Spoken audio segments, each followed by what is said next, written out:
খাগড়াছড়ি জেলার নারায়ণছড়ি দীঘিনালা এলাকায় জেএসএস এবং ইউপিডিএফ এর মধ্যে সংঘর্ষের ঘটনা ঘটেছে। গতরাত থেকে চলা সংঘর্ষে এখন পর্যন্ত বেশ কয়েকজনের হতাহতের খবর পাওয়া গেছে। খাগড়াছড়ি থেকে বিস্তারিত জানাচ্ছেন ফয়সাল হোসেন। দর্শক, এই মুহূর্তে আমরা খাগড়াছড়ির দীঘিনালা এলাকাতে আছি। আমার পেছনের যে পাহাড় দেখতে পাচ্ছেন, এইখানেই কিন্তু গতকাল রাতে গোলাগুলি হয়েছে ইউপিডিএফ এবং জেএসএস এর মধ্যে। এখন পর্যন্ত স্থানীয়রা জানিয়েছেন যে 4 জন এই ঘটনায় নিহত হয়েছেন।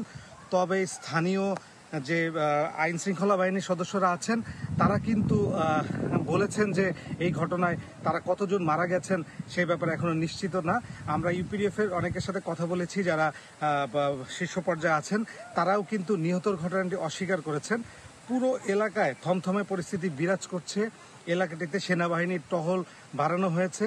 জেলা প্রশাসক আমাদের জানিয়েছে পুরো ব্যাপারটি আইন শৃঙ্খলা বাহিনী পর্যবেক্ষণ করছেন। তো এই ছিল খাগড়াছড়ি থেকে সর্বশেষ পরিস্থিতি। এদিকে খাগড়াছড়ির দীঘিনালার ডুলুছড়ি এলাকায় ইউপিডিএফ এবং জেএসএস সন্তুল আর্মা গ্রুপের মধ্যে গোলাগুলিতে হতাহতের বিষয়টি নিয়ে নিশ্চিত করেনি স্থানীয় প্রশাসন। খাগড়াছড়ির জেলা প্রশাসক এবিএম ইফতেখারুল ইসলাম খন্দকার জানান, গোলাগুলির বিষয়টি তারা শুনেছেন, এতে কোনো হতাহত হয়েছে কিনা সেটা যাচাই বাছাই চলছে। অন্যদিকে দীঘিনালা থানার ওসি মোহাম্মদ জাকারিয়া বলেছেন, স্থানীয়রা তাকে জানিয়েছে গোলাগুলি হয়েছে, কিন্তু আহত বা নিহত সম্পর্কে নিশ্চিত নন তিনি। অন্যদিকে এক প্রেস বিজ্ঞপ্তিতে ইউপিডিএফ দাবি করেছে গোলাগুলি ও নিহতের খবর মিথ্যা।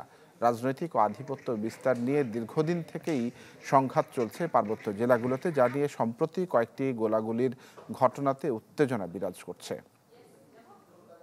গোলাগুলির বিষয়টি আমরা জেনেছি, তবে এই বিষয়ে যে আপনারা কথা বলছেন সেটি নিয়ে আমরা নিশ্চিত না হওয়া পর্যন্ত তো আসলে মন্তব্য করা কঠিন আর কি। এটি নিয়ে আমরা কাজ করছি সম্মিলিতভাবে। নিহত কোনো সংখ্যা কি আপনারা? এটি নিয়ে আমরা যাচাই বাছাইয়ের কাজ চলছে আর কি। দর্শক, সহকর্মী নুরুসফা মানিক খাগড়াছড়ি থেকে আমার সঙ্গে যুক্ত হয়েছেন। জেনে নেব সবশেষ পরিস্থিতিটি।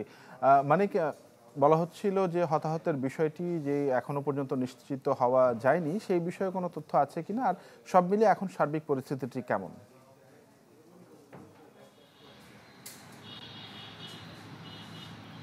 তানভীর, আমরা আসলে গত রাত থেকে সামাজিক যোগাযোগ মাধ্যমে কিন্তু এই খবরটি ছড়িয়ে পড়ার পর আমরা বিভিন্ন সূত্রের সাথে যোগাযোগের চেষ্টা করেছি। সেটি হচ্ছে প্রশাসনিকভাবে কিংবা যারা আঞ্চলিক সংগঠনগুলো রয়েছে তাদের সাথে। তারা কেউ কিন্তু বিষয়টি আমাদেরকে এখনো আনুষ্ঠানিকভাবে নিশ্চিত করে। তবে কিছুক্ষণ আগে ইউপিডিএফ এর পক্ষ থেকে তারা বলছেন যে ঘটনাটি একটি গুজব কিংবা সম্পূর্ণ মিথ্যা বলে তারা বলছে, এবং তারা বলছেন এই ধরনের কোনো ঘটনাই ঘটেনি এবং নিহতের ঘটনাটি তারা কিন্তু উড়িয়ে দিয়েছেন গুজব বলে।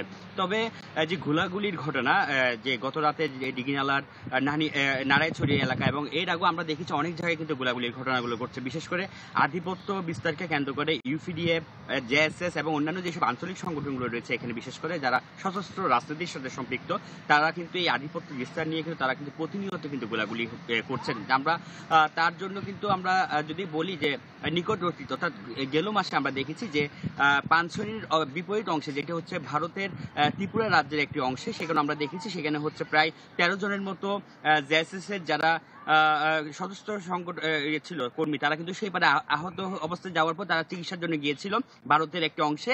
সেখানে তারা কিন্তু ভারত পুলিশের হাতে, অর্থাৎ ভারত আইন শৃঙ্খলা বাহিনীর হাতে তারা কিন্তু আটক হয়েছিল এবং সেখান থেকে কিন্তু জানা যায় তারা কিন্তু খাগড়াছড়ির অংশে কিন্তু গোলাগুলির পর টিকতে না পারে কিংবা আহত অবস্থায় তারা সেখানে গিয়ে কিন্তু তারা চিকিৎসার জন্য গিয়েছিল।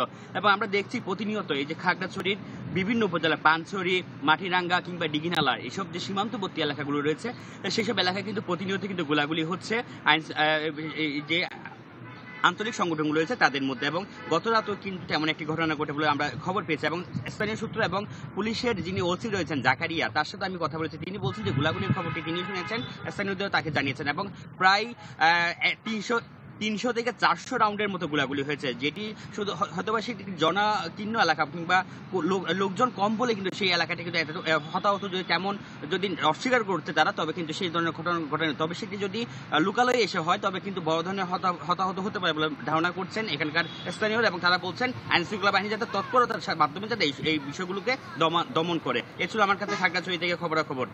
নুরুসফা মানিক, ধন্যবাদ আপনাকে আমাদের সঙ্গে যুক্ত হওয়ার জন্য। দর্শক, খাগড়াছড়ি থেকে জানাচ্ছিলেন সহকর্মী নুরুসফা মানিক।